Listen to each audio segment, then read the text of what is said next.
We have a friend, actually a close friend of Jen's, an acquaintance of mine, a coach, a health coach, who talks specifically about pain and physical well-being and the idea of well-being and disease, and posed an interesting question a few weeks ago about when he talks to people about health, people define it as the absence of disease, maybe the absence of pain.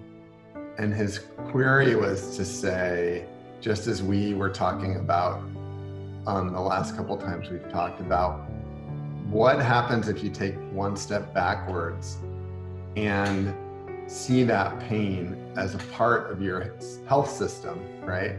Just like you were talking about, like pain is engineered. We're engineered to feel it for a certain reason.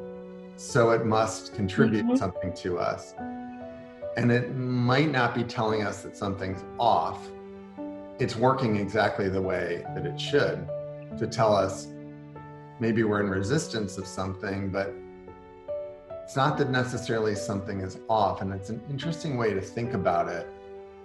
Yeah, and giving yourself that compassion or gentleness to figure that out along the way. Like, there is no right or wrong, and there's no instruction or prescription of what's the best course to be. I don't believe, right?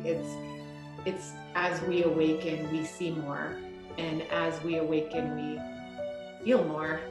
And as we awaken and grow, we get to use discernment about what we're buying and believing.